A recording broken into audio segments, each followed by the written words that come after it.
The shaman is not just a doctor or just an artist or just a, spiritual guide. The shaman is someone who lives in all those spaces because those spaces have a lot of deep overlap to them.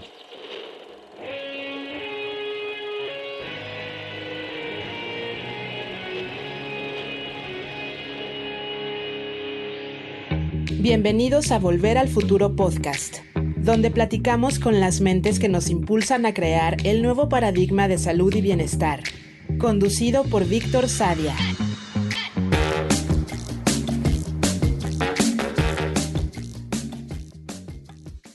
Joshua Schrei is a myth-teller, teacher, and founder of the Emerald podcast, where he explores myth, story, and imagination through a rich somatic lens.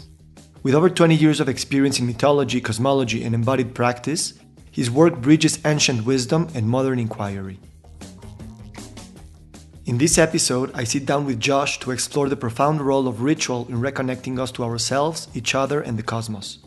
We dive into the power of storytelling, the lost art of deep listening, and the way artistic, sacred, and healing spaces intertwine. Josh shares how his creative process is shaped by nature, rhythm, and resonance, offering a counterpoint to the hyper-rational world we live in. This is a conversation about presence, transmission, and the mystery that moves through us when we allow ourselves to truly listen.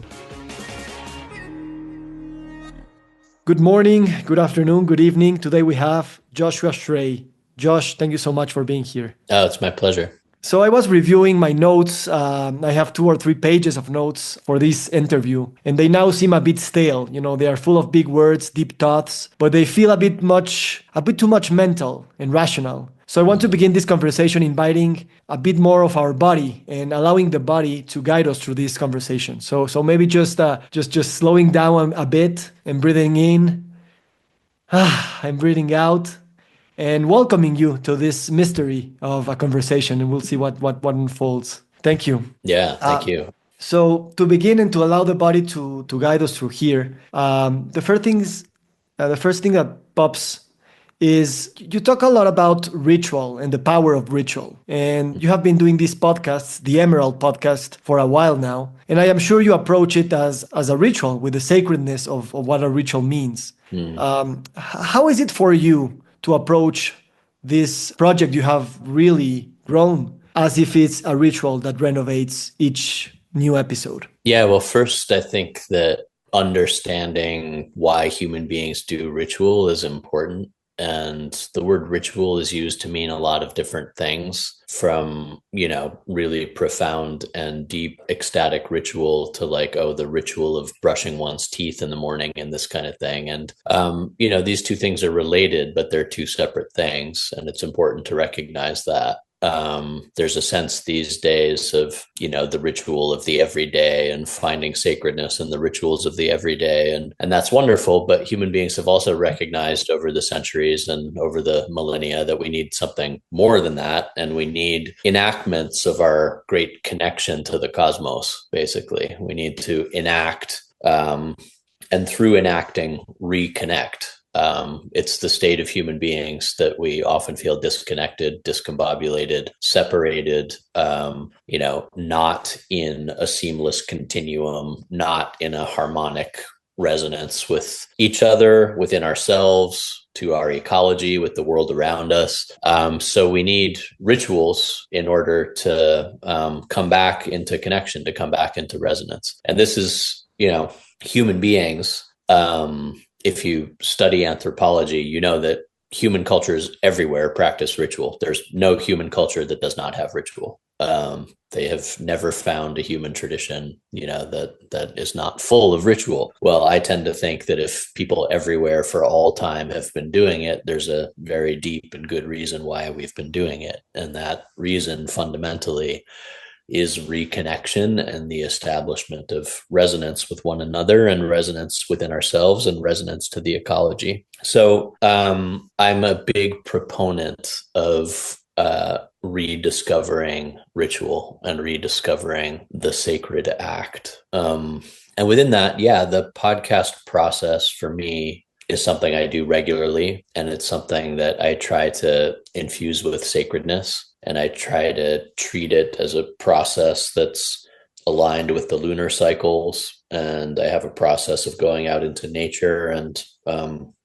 receiving from nature and speaking words back and seeing what starts to resonate. And that's how the seed of episodes starts. It usually starts on hikes out in the wilderness. And so yeah, you can see that there's a rituality to it, that there's a sacredness to it. And I think, with that, my hope is that the line between the what you could call the artistic and the sacred and the medicinal, as we were talking about before you started recording, the artistic and the sacred and the medicinal aren't compartmentalized into all these separate things. To go into ritual space is to go into artistic space, is to go into healing space. These things are very, very deeply intertwined and interconnected. And the shaman, for those of you who follow shamanic tradition, the shaman is not just a doctor or just an artist or just a, spiritual guide. The shaman is someone who lives in all those spaces because those spaces have a lot of deep overlap to them. So, these days, something like a podcast can mean many things. A podcast can just be, a couple people talking and, no editing at all. And those are great. I love conversational podcasts, but I'm interested in looking at how the format can be used to reconnect us to something primal, something that, is less conceptual and is more about the actual felt transmission, which is really the role that art plays historically. It's about the felt transmission. And I think in these times when there's so much clutter and people live lost in their heads in kind of a cerebral analytical world, at the same time that they're being driven by deeply subconscious forces and longings, and addictive tendencies are being played upon constantly by the world around us. I think it's really important to try to offer things that take us to this primal, simple transmission that invites reconnection. I love this long introduction. Is like one of your episodes, and you say this time on the Emerald, and then you hit the music. I don't tend to give like super short answers. Yeah, I love that, and thank you so much for just jumping right in and giving us a lot of context on the ritual word. I think there are many things that I can follow up with, but let's begin with this one. In terms of your identity, you just spoke about the shaman. He's not only a guide, it's not only a healer, it's not only a religious guide, right? It's many things at the same time. They overlap, and those categories and differences don't mean much for someone who embodies or identifies his role or her role as a shaman. So what about you? What about your identity, right? In terms of using your platform, using technology, using your name, using your history, using your curiosities, using your walks in the wilderness, and not really, or trying to capture and to express all these forces and energies that are running through you, by you, with you, without a single lens of being Josh, the podcast host, or the music producer, or the whatever. How do you see your identity shifting and evolving through this work of yours? Yeah, I don't really tend to think about my identity that much. I try to get away. I try to find a place where the voice of the ecology around can speak through. I try to find the place that was well known in the ancient world, I think, the creative space in which it's not about the artist and their struggle and their process and what they can create. And it's all, in an individualist world, it's all them. I really try to completely remove myself from that altogether. In fact, like for the ancient artist, I think, and the modern artist too, it's just gotten conflated with a lot of stuff around individualist identity. But for for the artist, the invitation is to work to become an instrument, and in becoming an instrument, to hollow oneself out and allow for the voice of the world to reverberate through. And so I'm interested in getting out of the way as much as possible. And that's not to say, obviously, there are opinions that are stated on the podcast that are certainly like quote unquote mine. But it's an interesting thing. Like the podcast was born in the enchanted lands of New Mexico in the southwestern United States. And right around the exact same time, there were three of us who didn't know each other at the time in New Mexico who started using the word mythosomatic at exactly the same time. Like, and to me, that's the land saying something. That's the land using people to transmit, a way of seeing and a way of knowing and a way of looking at things. So, Bayo Akomolafe talks about thoughts, and he's not the only one, but he talks about thoughts as territorial and geographic as opposed to individual. And where opinions come from is interesting. And I think it's interesting to look at in this day and age, particularly because people get so married to their own opinions, so into their own opinion, so beholden to these strongly held opinions. And, I'm old enough now to know people over a long period of time. And it's like, okay, in this election cycle, I feel so strongly about it.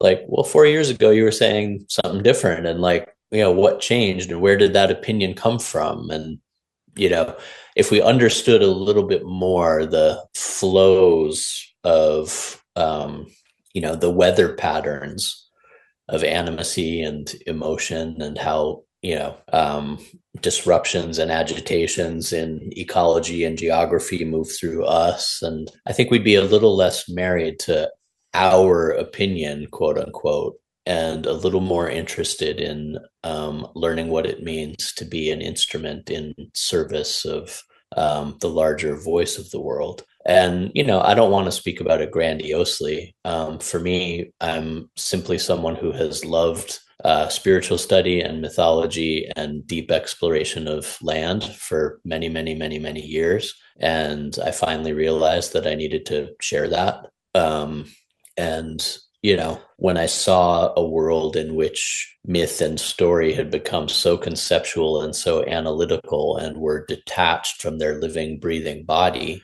I felt compelled to start to offer work that hopefully returns us to, again, the transmittive pulse of story, the transmittive pulse of language and sound, the transmittive pulse of energy. Because ultimately, all this is about the movement of energy. There are these great movements at play that move through us, and then we think it's our opinion and we think it's our identity and all this kind of thing. And ultimately, it's much vaster than that. So holding space within that, understanding what it is to be an individual vessel within that, who has a particular perspective and offers a particular facet of view into things, but who also is porous and, forces move through us. Understanding that balance, I think, is a deep part of the artistic process. It's funny how this conversation between you and I, a you and an I, with what you just said, I feel it here. I feel it in my body. Like we are creating this space and we are trying to hollow us out so that these things can speak through us. So I'm thinking. I'm usually thinking what to reply, what to ask next, checking my notes. Trying to have this line of conversation, and the uncomfortable yet powerful attraction that I feel now with this conversation is just that. Forget about that. You just allow that things can happen between you and I through this connection, which is a great thing in a sense. Although I don't know exactly how to do it, right? And at the same time, I know exactly how to do it because this is much more than the identity, the podcaster, the philosopher in me who has that identity and those ideas, right? So yeah, thank you for allowing this to happen in this very conversation. Can I say something else? Please. The understanding that the moment that exists between us and ecology, between the moment that exists, the space that exists, is a space through which there is potential for love and wonder and spirit to pour through. That the invitation of this moment, this conversation between us, or any ritual space, or any healing space, or any artistic space, the invitation is that it's a space where there is the opportunity for something living to move through, something animate, something alive, the force of life, the breath of spirit, the presence of love, however you want to describe it. And if I show up to whatever space it is, with a list of talking points, and that's it, and obviously I understand, like in doing podcast interviews, sometimes we need talking points and that kind of thing, right? But if I show up with just a list of talking points and already formed opinions to that space, and then you combine that with the fact that I, think of myself as kind of an individual isolated unit that's like separate from, the rest of the world and from others, the potentiality for something mysterious and wondrous to move through has just gotten a lot less.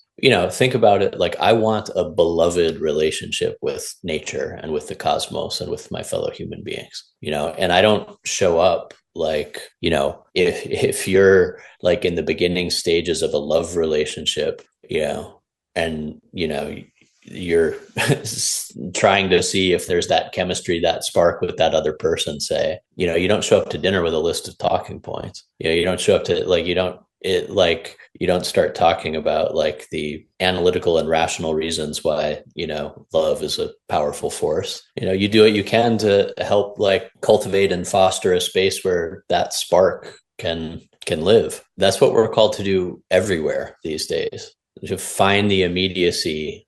I've been using this phrase radical immediacy recently. I don't want to take it too far into politics, but one of the things that just happened in the US election, for example, was, there was one side who was very willing to have kind of free form, spontaneous, long form podcast interviews and questions and all this kind of thing. And sure, we could talk about the nature of the content of that, but there's a spirit there that the other side was not willing to go into spontaneous spaces, not willing to go into the place of, I have to have my exact talking points and I'm going to tell you why I make the most rational sense as a candidate. And of course I make the most rational sense. Like, look at the other guy, and I'm going down this route because I'm talking about it in an upcoming episode. But I think that as a world, as a nation and as a world, I think people are longing for the felt immediacy of what could be called spirit or love or animacy. They're longing for, presence. They're longing for the beloved, what has been called in some traditions, the beloved, to pour through. Yeah. And, we have to meet one another and meet this world in a place that does justice to our deepest longings. Thank you, Josh. It's funny with you because you weave words with so much meaning in terms of, we can pull a thread of everything that you're saying and, do an anthropological a treaty or a philosophical treaty or a whatever in terms of knowledge doing or language doing more language. And what you're trying to get at is the most important things you're saying are the things you are not saying. The things almost as if it's looking for the anti-conversation, right? And the people like me who are on this side of the microphone and who I'm clinging to my identity as the interviewer, I want to make sense of those languages that you are putting forward, and at the same time allowing for the silence to emerge spontaneously and because it's already there. So I think it's funny in your case because you do have a lot of language to delve very deep into very interesting things. And at the same time, what you're looking for is much more shedding away those words and feeling what it's there. And it's interesting because your medium, the podcast, the spoken word, that's what we're looking for when we're hearing other people talk about something. We want to learn, we want to engage in a conversation. So how do you what's the question here? How do you keep, because I sometimes feel that it takes less effort to talk and just to engage in a conversation, and much more effort to allow things and to connect and to work, allow the beloved to pour through us and to pour through things and to pour through space and time, right? It takes much more effort sometimes. How do you balance this? And I don't know if that's the case with you, that it takes effort to not try to be too serious about the words we are exchanging. I think it has to do with having a practice, a ritual practice, whatever form that takes for people, in which one is practicing the connection to the living force of life, of nature, in all of its wave manifestations. So in other words, I talk about this a lot in the courses I teach. There is the worldview of just abject materialism. Basically that this is a universe of kind of soulless colliding matter. And that was a reaction to a religious worldview that wasn't resonating with people because it felt so detached and so far away, and because it was, used as an instrument of oppression for thousands of years. And now you have kind of a dissatisfaction with materialism, I think. I think people are understanding that just like secular rationalist materialism isn't really how human beings navigate the cosmos, and it's not how we live our lives. And so we need something deeper. So you have in the Western world anyway, a revival of spiritual tradition. You have a revival of animism. You have a revival of, indigenous spiritualities. You have a revival of all these things. But often we're pretty stunted when it comes to the vocabulary. And I don't just mean in spoken words, but I mean a somatic, energetic, felt vocabulary of how to actually relate with and interact with the animate flows of spirit or flows of the cosmos. So we might say, as is often heard in kind of, what's termed the spiritual but not religious circles, right? We might hear talk of, there's a universal energy at play in the cosmos, and it might not get much more defined than that. Now, you contrast that with something like the traditional Chinese medical systems, which are very deeply shamanically influenced. And you're talking about like the difference between spleen qi and heart qi. And like it's so understood, it's so defined, the elements, the ways that it moves. And this is true in the yogic traditions too, in terms of how prana, which is the vital life force of the universe, actually manifests and actually moves, and how it surges or how it contracts, how it pulses. Right. Understanding the actual wave dynamics of energy, right? When you understand that all of this is energy, it's not just meant to be some kind of blanket abstract statement, like, this is all energy, so treat each other nicely or something like that. The invitation is into a much deeper understanding of how energy moves, what energy is, how it pulses, how it expands, what times of day, what seasons. This is the reconnection to the cycles of nature. Like this is the reconnection to the cycles of nature. It's not just like standing, on the hiking trail and going, oh, what beautiful scenery, or the smell of the ponderosa sap in the air. Yeah, those things are wonderful, but it's meant to be something much, much deeper than that. And when a person starts to really pay attention to and work with and breathe and align their lives to natural cycles, then we start to understand on a much more felt somatic level what allows for this animacy to flow, what grows it, what allows it to be celebrated, what can hold it. I mean, this is a big issue in the modern world.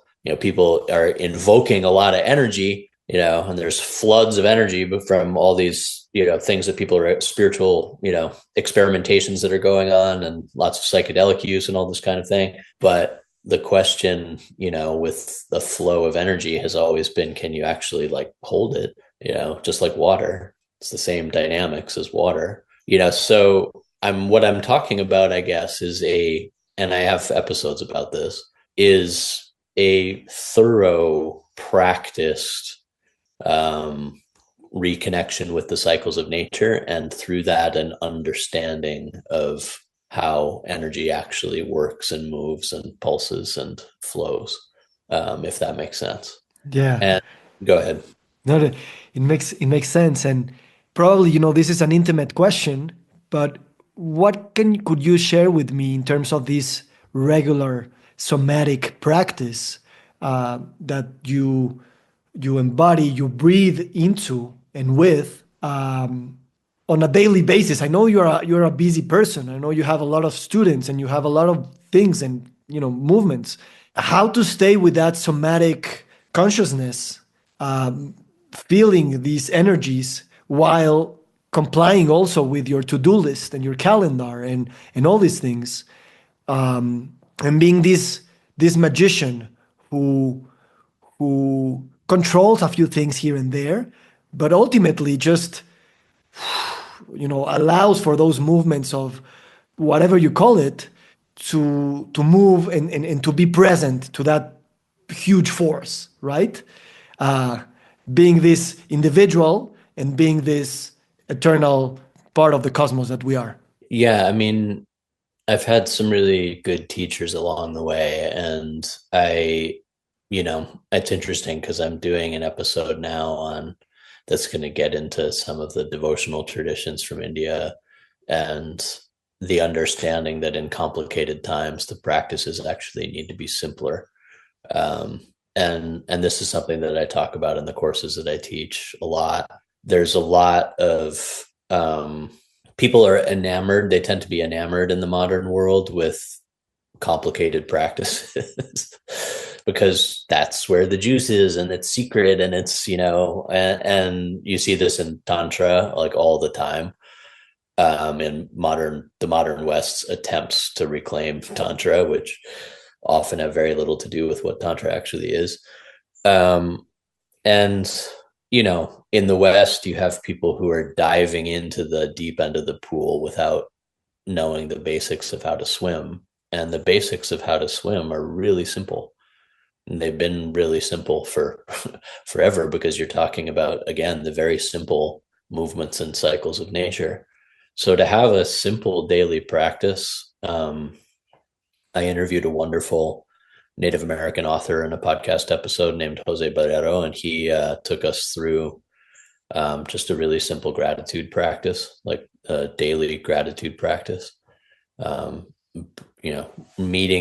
Going outside, meeting the air, and greeting the world, and what in some traditions is called the Thanksgiving address, acknowledging and establishing the resonance, the relationality, the invitation for the beloved to pour through.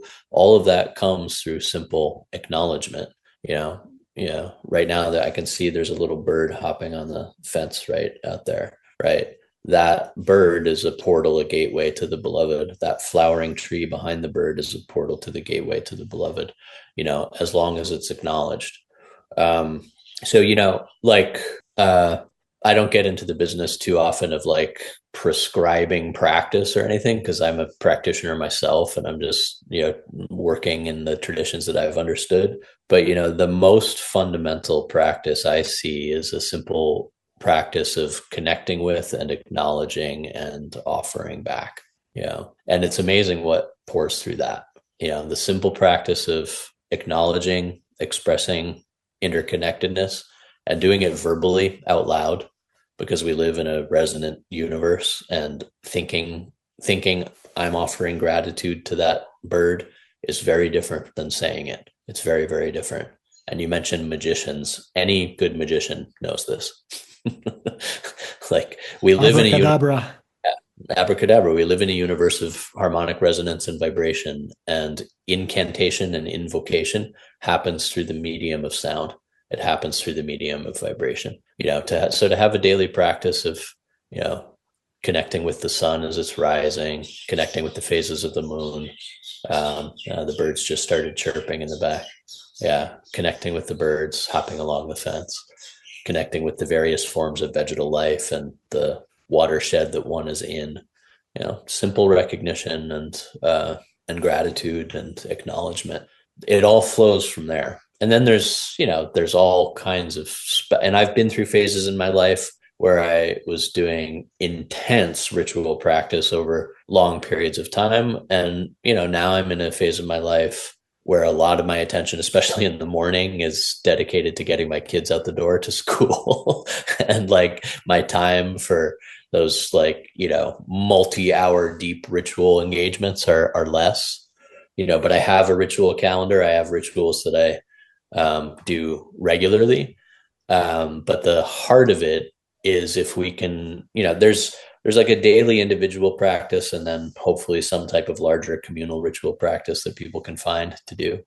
But the heart of it is that if we can have a simple daily practice and do it over and over and over and over again, and that's the key, is to do it over and over and over and over again. That's how the friction builds. That's how the alchemic nectars start to flow. Beautiful. Yeah, well, you mentioned that you were recording this podcast from home and that a few nature noises would sneak in. And I told you, especially coming from a recording from you, that not only makes sense, but it's expected, right? And I'm saying that with a lot of humility, because those are not noises that are embellishing our presence here, right? We are interrupting those sounds when we are recording podcasts like this. And just because when I hear birds chirping, there's that side of me who says, oh, what a beautiful sound, like almost as if you were a child and an adult is telling you that the sound is beautiful. And then you learn to say that when you grow up to your children. Or look at that sunset, right?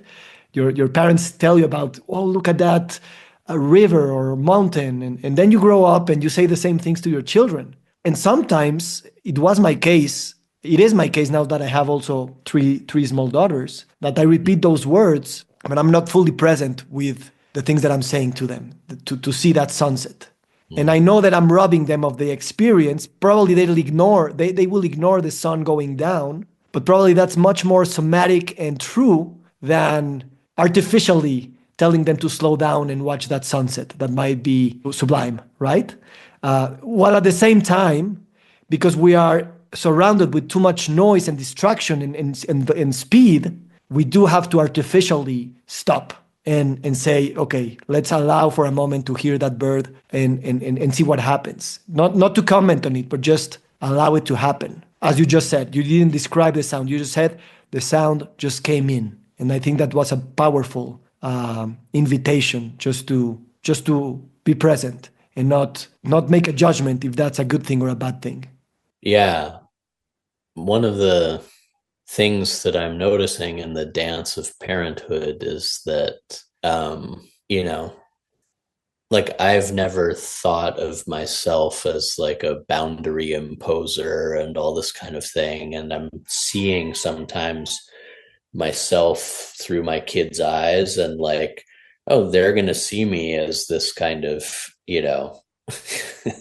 like strict guy or whatever, like, but yeah, what I'm feeling is like how, to step into the role of love requires different things of us and requires like that our own experiences of, and interactions with the world, they're different than when we were just like solo out in nature, like, could just be open to the beauty of it all. And it's like, like we're providing as parents, we're providing hopefully a good balance of like that, of like boundary and openness, or boundary and wonder, so that the kids will have certain tools then to be able to navigate this world of forces. But what that requires of me is that sometimes I don't get to have the, like, seamless, beautiful experience. It's like now my role is to be a like boundary setter so that they can know what it is to have it. And that's part of what love demands of us. Love isn't just about sitting around and feeling love. you know Love is like, what is demanded of us in relation. And animist traditions know this. Animist traditions are deeply steeped in this. And it's kind of a misnomer. It's kind of I've talked about this on the podcast, but it's kind of a misunderstanding of animate tradition, that, to rekindle an animate relationship with the cosmos or with the local ecology means, again, just kind of this, naive vision of everything's beauty. A lot of animism has to do with roles and responsibilities. A lot of animism has to do with protocols. A lot of it has to do with, like, you know, um, sure, it might be great to, like, pick every single ripe blackberry from the forest because I could really gorge myself on blackberries, but I have to ensure the continuity of this cycle. And there's a whole blackberry nation that has its, agendas and priorities and protocols, and I can't just go in there and do whatever I want. And any true spiritual system that I've encountered understands this, which is why you don't get just the juice of the complex practices or the juice of the feeling of, like, the massive psychedelic insight. You don't get it without a whole lot of attention on structural interrelationality. And, like, the structural interrelationality is absolutely vital. It's really, so, like, the deep things that I've experienced, the putting myself through the ringer in certain ritual practices over the years, if that allows me to then, be able to interact with my kids from a place of steadiness and this type of thing, like, then that's what it was for. It wasn't for, so, that I could, like, Omid Safi talks about, like, chase spiritual candy, or, wow out about, the mysterious nature of everything. I mean, sure, I love wonder, I love mystery, I love beauty. Beauty is in the interrelational details. Love is in the interrelational details. And again, like, to embrace that immediacy that I was talking about requires being really honest about the actual nature of our relationship with each other and with the ecology and with, our family members or partners, lovers, friends, community members. And that's alchemy, like that. Yeah, thank you. This gives me a lot of hope. These things that you're saying, that love, it's not just contemplating the animate and the beauty, but taking action. And you've talked about human beings taking some sort of distance from ecology to be better stewards, right? To be better, to keep creating the possibilities for life without believing that we have the answer and that we are responsible and that we are superior to other beings, but certainly understanding that stewardship means commitment and work. And I wouldn't say sacrifice, that's too Christian, Judeo-Christian word, but does require some sort of yeah, just action, right?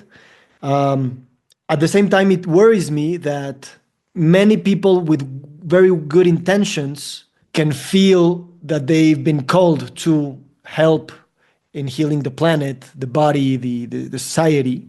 And there are so many opinions and so many ways of interpreting those callings. And we've seen how religion has made a bad use of that energy, right? I do believe that the future of civilization, not the planet, but civilization, does need this techno-animistic way of being, not only a worldview, but a world of being. And what I cannot really understand, and I potentially won't be able to understand, is that it will be built on diversity, on a very big amount of diverse modes of understanding the being, and that somehow will work out to perpetrate life and regeneration. I don't know if this makes sense. Yeah, I think it relates to what we were talking about in terms of the artistic process, which is what would it mean for human beings to be an instrument through which nature could flourish? And that looks a little bit different than the narrative of we are saving the planet or we are saving the ecology. I tend to not give us that much credit. We've labeled this the Anthropocene. We've decided we're in the Anthropocene. The Earth did not label this the Anthropocene, and the Earth is the one who is deciding all of this. Yeah, we can call ourselves pillagers of the Earth, and certainly we are having impact upon the Earth, right? But the average human lifespan, is about 75 years. Yeah, that's not even a blink of an eye in the life cycle of the planet. There have been times on the planet where 90% of the species were eradicated, and then lava flowed for 9 million years, as my sons are fond of telling me. And so within that, understanding that we have a powerful role, a stewardship role, but within that stewardship role, the role is neither to be like, completely like hands off, and neither to be dominators nor to be completely hands off. The role is to understand what it means to be good instruments. And if you look at indigenous systems and the way that indigenous systems have worked with the natural world, it's very hands on. I mean, they're just discovering now exactly how much impact, what we call the kind of pristine garden of the Amazon rainforest. I mean, they're discovering year by year by year, they're discovering how cultivated that is, how, densely populated it actually was, and how the reason that the specific fruit-bearing and food-bearing plants that grow all throughout the Amazon basin grow is because people interacted with it for years and years and years in a way that we don't recognize as interaction because we're used to monocrop agriculture. So, understanding that there is a rigorous role to play within nature, but a lot of that rigorous role involves getting out of the way and understanding larger cycles and systems. Again, it's the exact same balance as the artistic process. It's the exact same balance as the process of the healer. The healer has a role to play, but sometimes the healer's role also is to step out of the way and to let the natural, to let the gods of healing do their work, to let the forces of nature do their work. So, and this is a balance you'll see in really it's there in parenting, like we're talking about parenting, it's there in parenting all the time. When do I set boundary? When do I step out of the way and let them, learn? This balance of doing and allowing, and of boundary and porousness. And it's beautiful to see it reflect everywhere. In the first book of the Yoga Sutras, I believe, when it says, Sukham Stiram Asanam, it's speaking about this incredible balance of steadiness and flow, right? Now, within that, another issue that we face in the modern world has to do with the sense of individualist burden to do all this stuff. And it's interesting because when I interact with populations that are you could say much more directly impacted by some of the earth changes that are going on now, they often seem to be a lot less stressed out about it than we in the modern West are. And it's like we've taken the same urgent anxiousness that caused the problem to begin with, and now translated it to our efforts to fix the problem.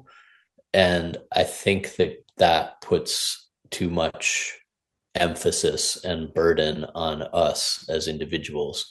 We've always got to find a story in the modern West, a salvific story in which we are the individual agents who will move the world. Um, you know, and that's just not the nature of things.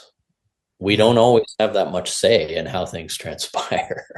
Yeah. like, and um, coming to terms with and starting to connect to the deeper flows that will go on far beyond us is really important in this age when, yes, we're called to action, we're called to do things about what's happening. But if we have this view of like, I am urgently, anxiously, constantly rushing to save something that is my responsibility to save, and that's individual bodies aren't made for that. They're not made for that stress. We've got to have a more relational vision and a deeper understanding of the flows. And Yeah. the truth is that nobody knows what's going to happen. It is a big mystery. Yeah.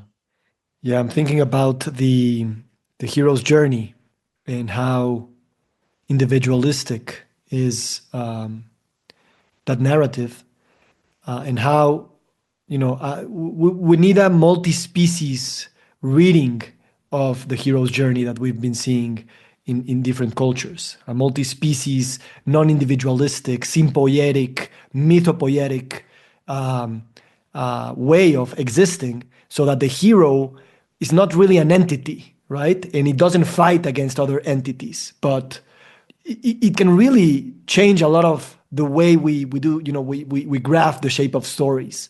I don't know how much you've thought about this, and I know we're approaching the end of this conversation, so just this could be the last question. Well, I've thought about it a lot, and I'm laughing because it's a really big topic. I talk about it a bit in the episode called The Shape of Stories. Yeah, which is the first episode that I heard from you, and I've heard it probably 4 or 5 times. Uh, Cool. Yeah, I don't use the framework of hero's journey too much because I don't think that it's an actual thing, honestly.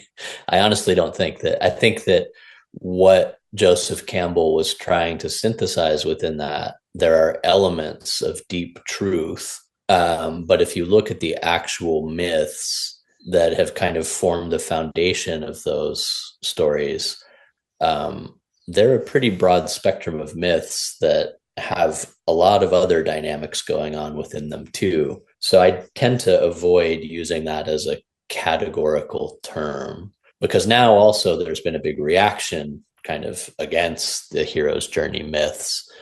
And I think that there is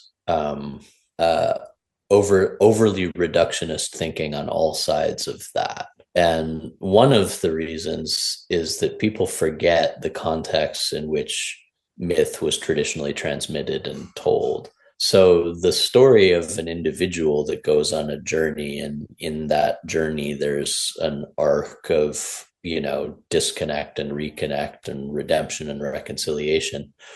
That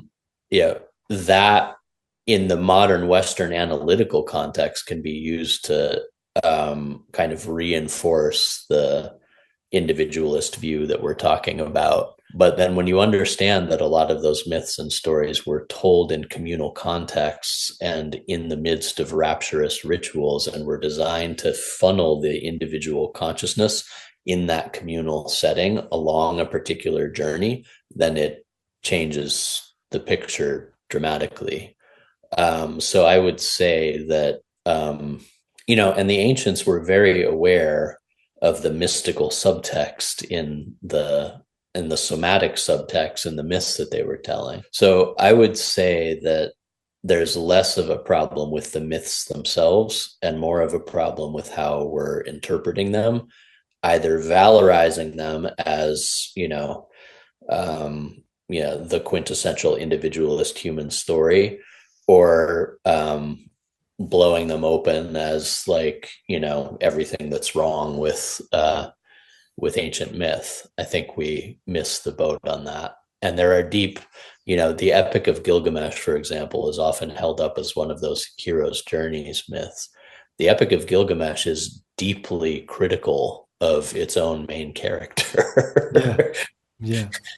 Yeah. It's deeply critical of its own main character. The Odyssey, you know, uh, Homer is deeply critical of Achilles, even as Achilles, understanding that these myths are not simply valorizing like heroes.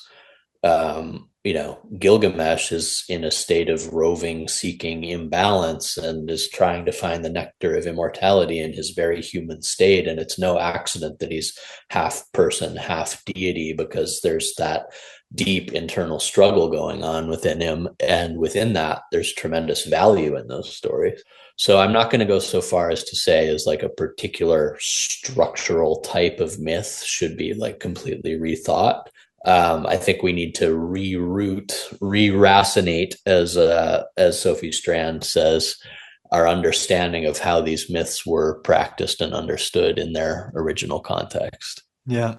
Yeah, I don't know much about Joseph Campbell, but I imagine that in a way he did some sort of what they call in anthropology helicopter anthropology, where we just come in and read whatever we're reading with our own eyes, and we don't really take the time to live through the somatics beyond these descriptions that we're getting of the things that we're studying. And I don't know how much Joseph Campbell did allow himself to be a much more somatic approach to these myths that he described and that he standardized in a way, which I think that would prove much more paradoxical and much more intertwined than the linear narrative of the hero's journey that is in a sense very obvious to see, but in a way it's, as you say, very reductionistic.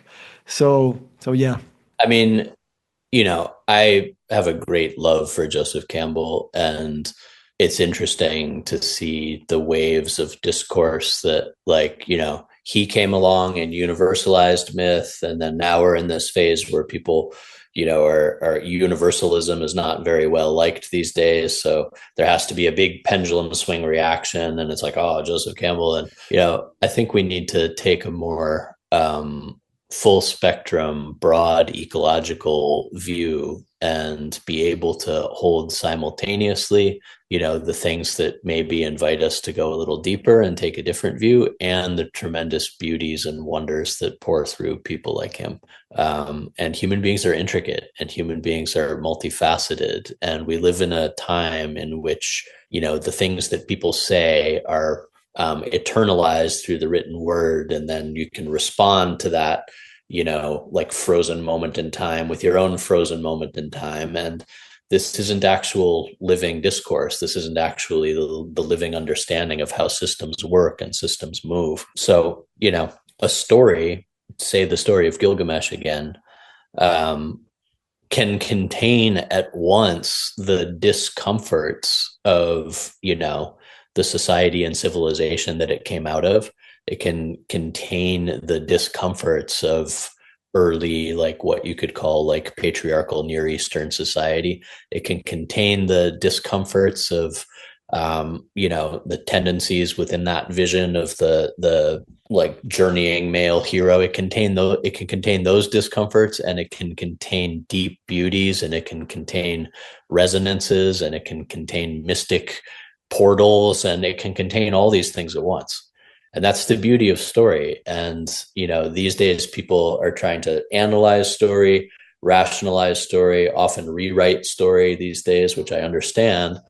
But just like a person, a living, breathing person, a living, breathing being can simultaneously, fill you with joy and wonder and aggravate the hell out of you. And stories are meant to do this. They're not meant to mirror exactly the lessons we want to hear about the cosmos.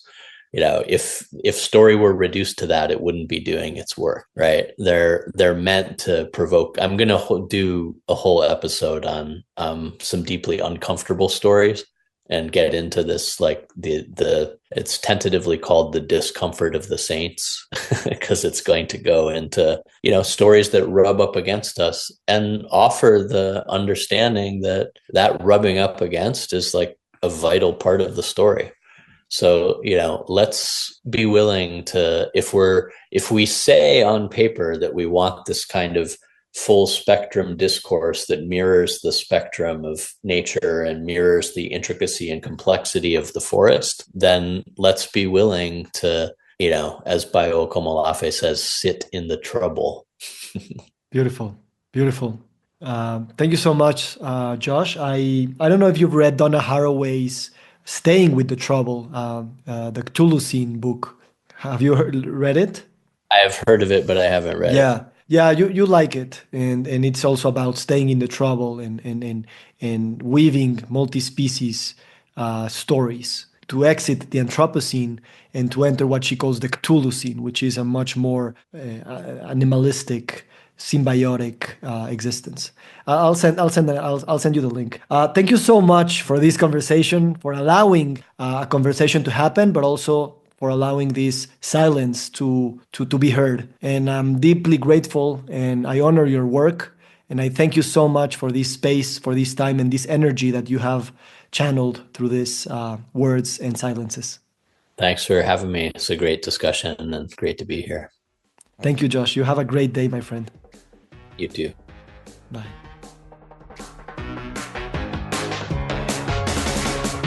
Nos encantaría recibir tu retroalimentación de estos podcasts para continuar generando contenidos que te sean útiles e interesantes. Si puedes, déjanos un comentario en la página web victorsaadia.com.